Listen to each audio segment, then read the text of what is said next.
Hello, beautiful. Welcome back to my channel. Have you ever caught yourself thinking, I'm so stupid? Or you look in the mirror and say, oh my gosh, I look so horrible. Or if you try to do something and it didn't work out, you call yourself names inside in your mind. You're calling yourself names, putting yourself down. What does this do? It kills our confidence. What am I talking about? I'm talking about self-judgment, self-criticism with negative self-talk. This is what today's video is about, how I spent so many years just being so critical and of myself, judging myself in such negative ways that it completely killed my confidence. And in today's video, I'm going to talk about how we can get over this issue of negative self-talk. So years ago, when I was going through a really rough period, depression and so many other issues, one of the things that would really get to me is that why was I still stuck in that rut? And I would tell myself, you're so stupid, you're an idiot, why can't you get over this stuff?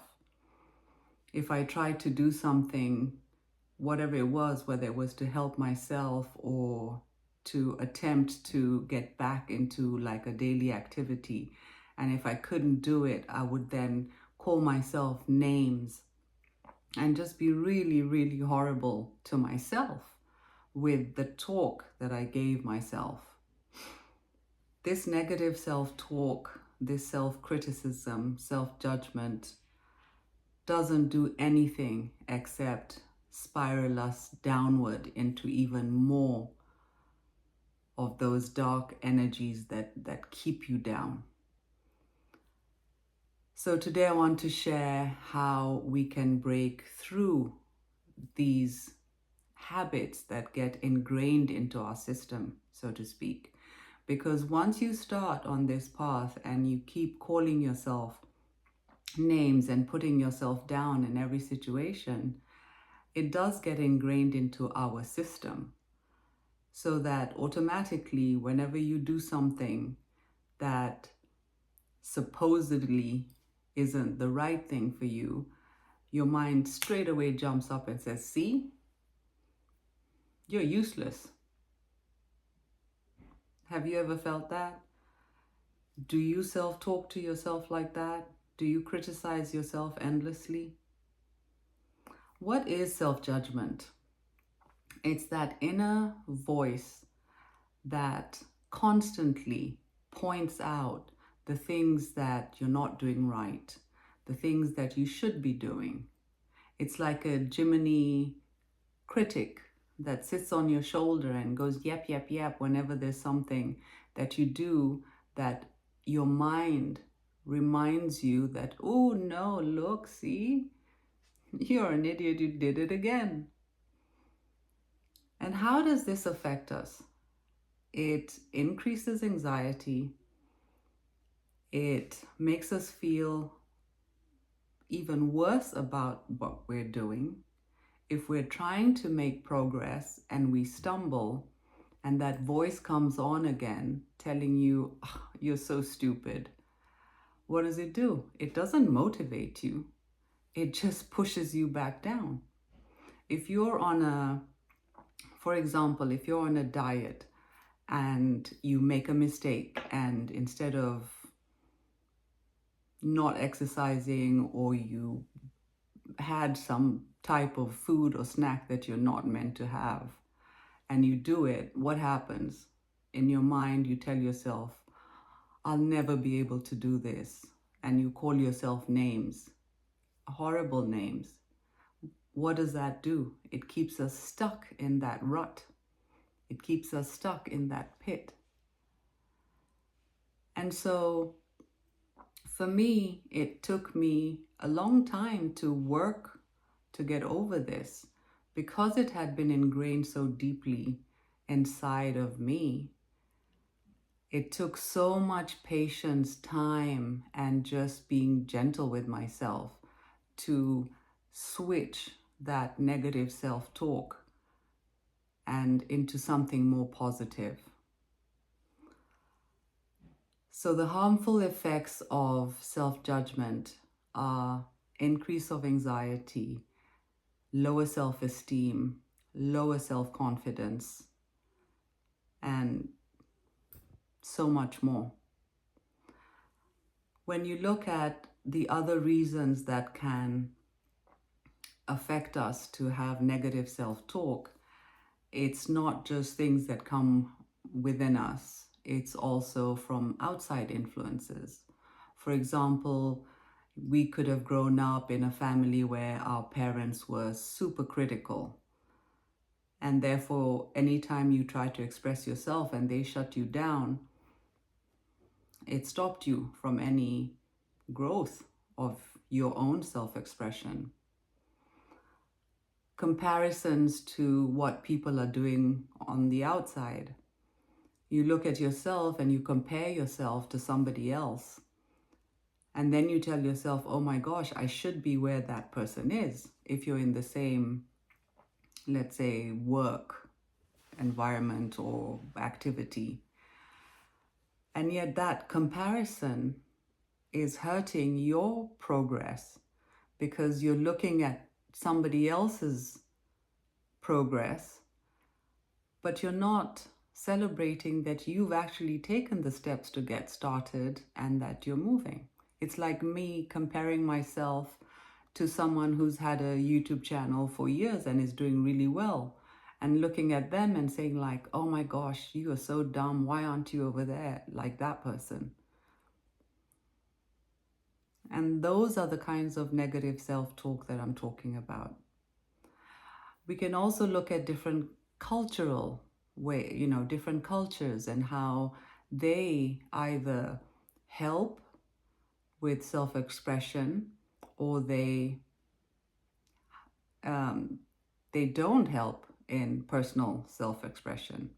For example, in some cultures, and we can look at, as an example, Japan and some East Asian cultures, their focus is more on humility, self-discipline, and therefore shaming is a big part of some of those cultures because you have to do what society expects you to do.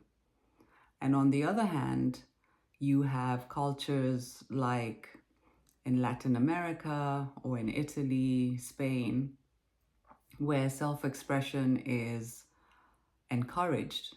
And you can see this through their conversations. They wear their heart on their sleeve. You see it through their dance, where they're super expressive in the hands that they use when they're talking. And everything is just expressed and just, they'll explode if they don't like it. Listen to them debating and it's just passion just flying out because they're truly expressing themselves.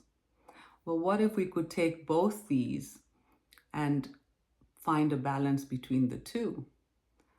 From the East Asian countries like Japan, if you could take that self-discipline, which does build resilience, and take the freedom of expression and just the encouragement of expression from these other cultures like Latin America and find a balance between the two, that would give us so much freedom in just expressing who we truly are and what we truly feel.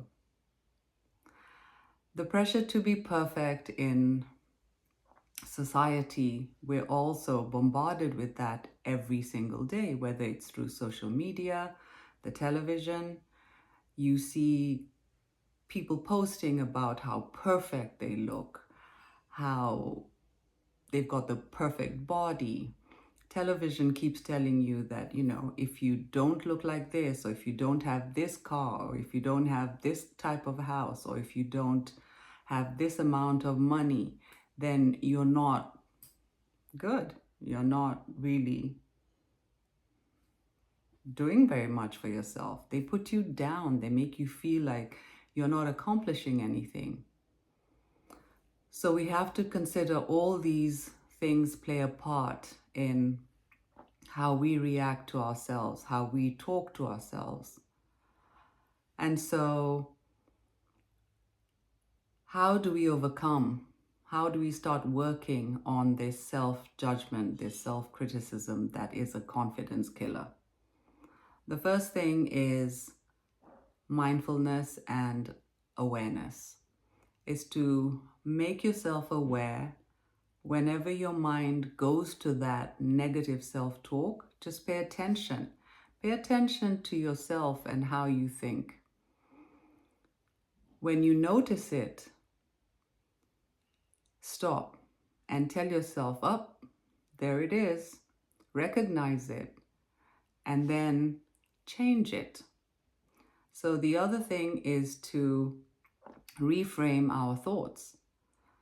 So once you recognize that, oops, there's that negative self-talk, and instead of saying, I should have been doing this, you can tell yourself, I'm doing this and that's okay, because this is where I am. When you find yourself comparing yourself to somebody else, stop yourself, recognize it when you do that, and then really look at the situation. Can you be at that person's who you're comparing yourself to? Or are you following your own path and recognizing your own accomplishments, even if they're little accomplishments? The other thing is to have self-compassion. You can only do as much as you can do. And it doesn't mean that we become lazy and saying, well, I'm like this and I can never change. No, it's to work on yourself in whatever you're doing, but to go at your pace, because this is your journey. So it's to go at your pace and to celebrate and have compassion for each little step that you take. And the other thing is to let go of perfectionism.